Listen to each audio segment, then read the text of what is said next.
With Tremfya, less joint pain, stiffness, and swelling is possible.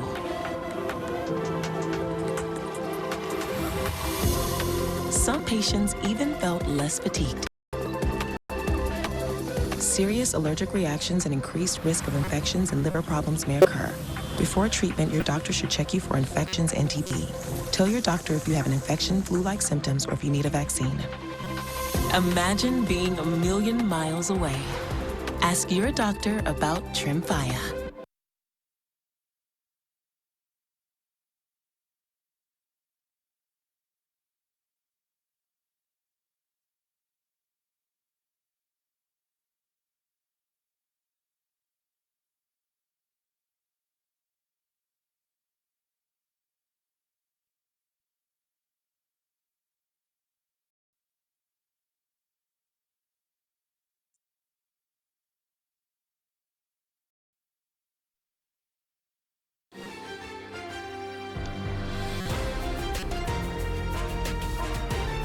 This is KCAL News Mornings.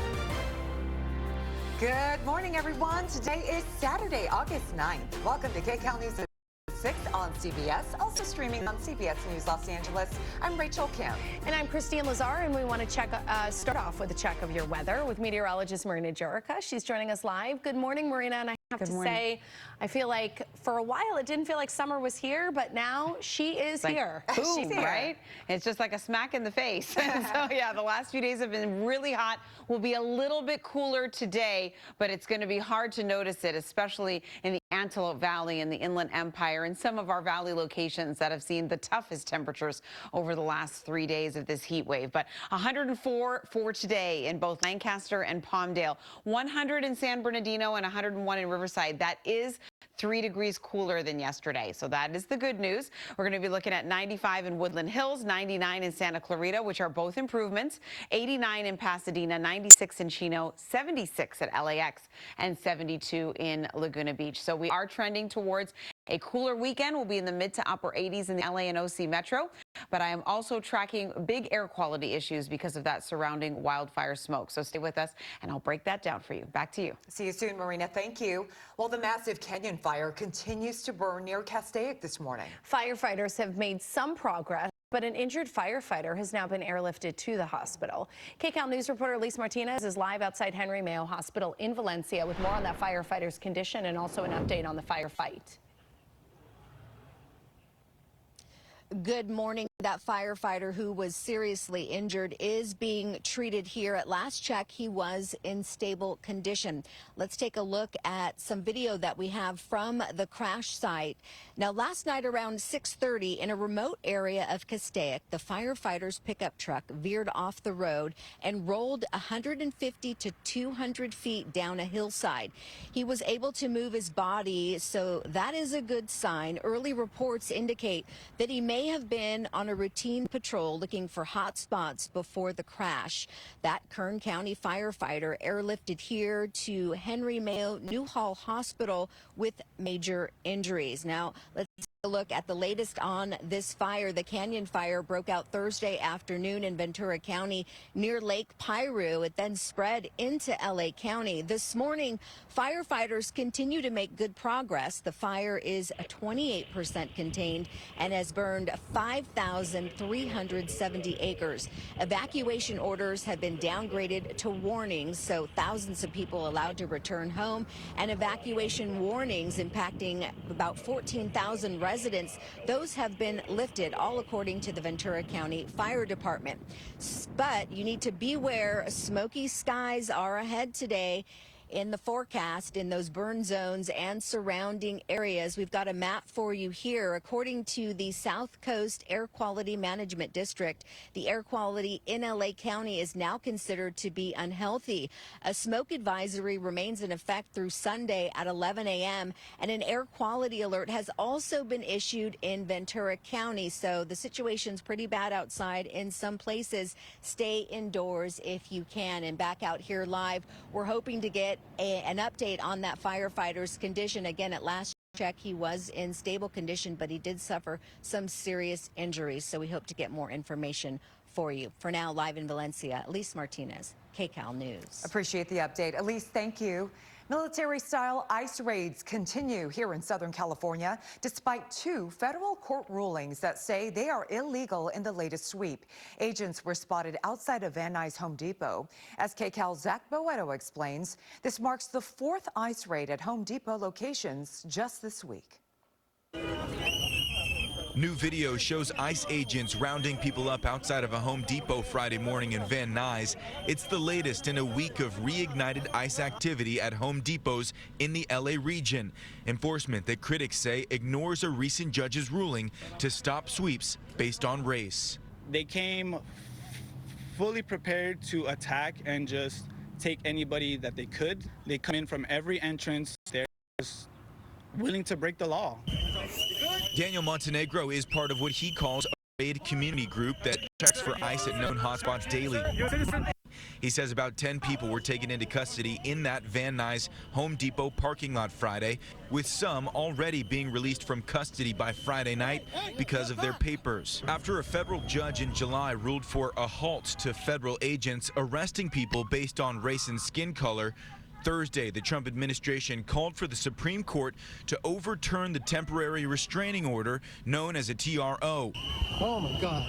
U.S. Border Patrol Chief Greg Bavino, who leads the immigration enforcement in L.A., defended them on Fox News Friday. When we conduct operations, law enforcement operations, we always abide by the law, whether it's a temporary restraining order that you just mentioned, whether it's applicable federal laws, rules, and regulations, and most especially the Constitution of the United States. We always abide by that legally, ethically, and morally in everything that we do, and we're doing that in all. You guys got to get back. Signs like this one warning people of ICE surround this Van Nuys Home Depot. But as day laborers return to this spot, so too do the ICE agents looking to round up those who they say are here in the U.S. illegally. Now, as the nation waits to see if the Supreme Court will stop or approve these sweeps, community activist groups across Los Angeles are on high alert. In this time, everybody is afraid. Everybody wants to do something, but they feel lost or confused to help. And seeing the amount of people who showed up for people that they don't even know is incredibly powerful. We're learning that 13 additional cities are now joining in with the municipalities led by LA City and LA County suing the federal administration, alleging that they're using racial profiling and unlawful tactics during this recent immigration enforcement here in Southern California. We're reporting in Van Nuys. Zach Boetto, KCAL News. President Trump continues his war on the nation's most prestigious universities. Now he wants UCLA to pay big. He's demanding $1 billion, claiming the university allowed anti-Semitism on campus. KCAL political reporter Tom Waite breaks down the latest Trump attack on California. It's been about a year and a half since police dismantled the pro-Palestinian encampment on UCLA's campus, but the fallout continues. The Trump administration wants UCLA to pay out a fine of $1 billion for punishment for allowing it to be set up. Of all the universities Trump has targeted, it would be the largest payout by far. There's one thing Trump knows how to do, it's leveraging resentment. And if one thing Columbia, UCLA, and some of the other targets have in common is they reject a lot more students than they admit.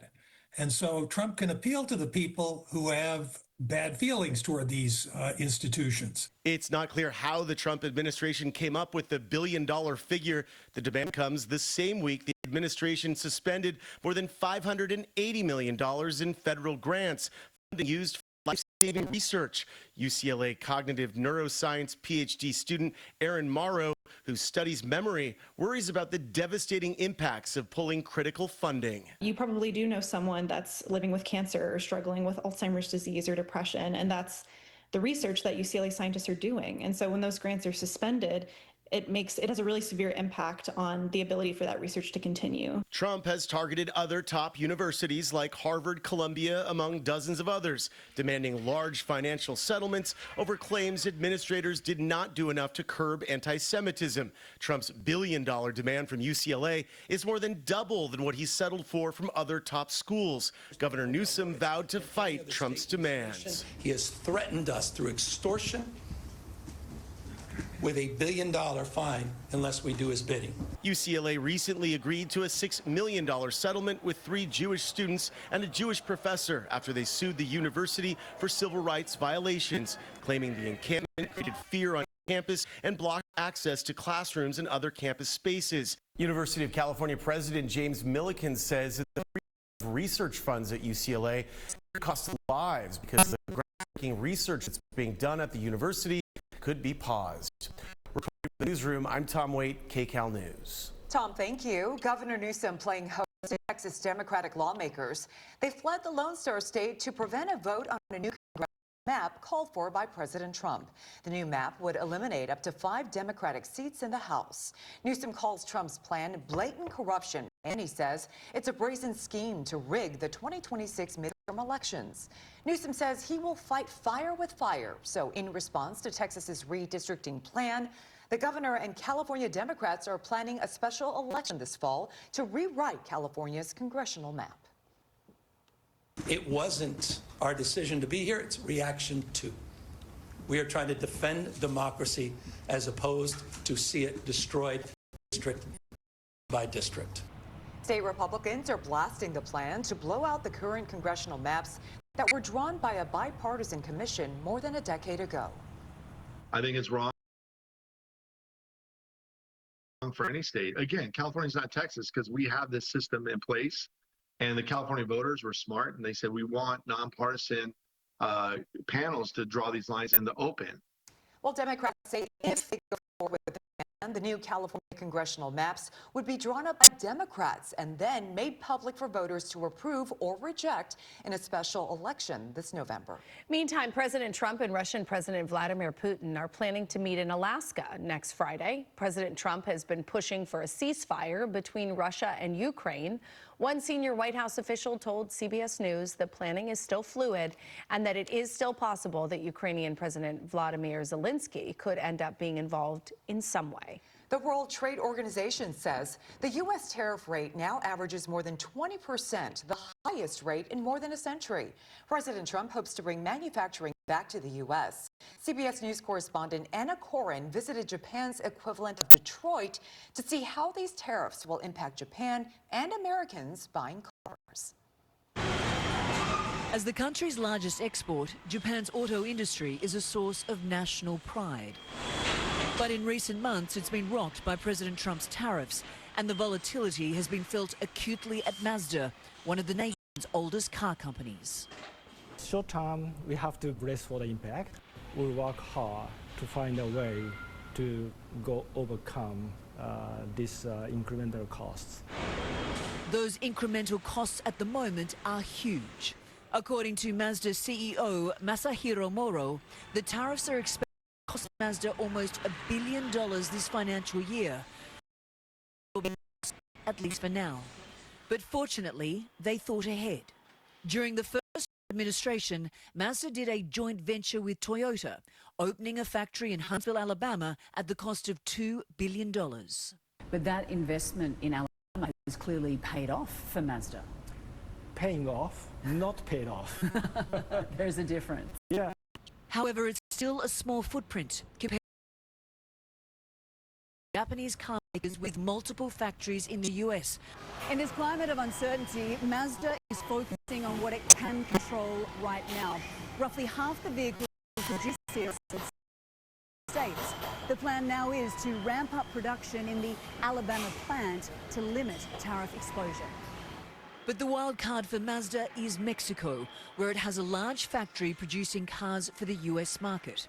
Until that tariff deal is done, Mazda's CEO can only watch and wait for President Trump's next move. Anna Corin, CBS News. You may soon be able to build your 401k with private equity like real estate and even cryptocurrency. Trump signed an executive order directing the Labor Department and other agencies to redefine what would be considered a qualified asset. While those in the Bitcoin business are cheering, others warn the process to rewrite the rules could take months. This would be a rule that would have to develop over time. There's no law that prevents this right now, but right now what happens in the Labor Department is they say whoever is the plan sponsor has to put assets inside of the plan that are in the best interest of the participants. While the executive order would give workers more choices in retirement planning, some say the rewards might not be worth the risks. Those assets tend to be volatile and come with hefty fees. 6:13 on your Saturday morning coming up. The Gifford fire just north of us now breaking the 100,000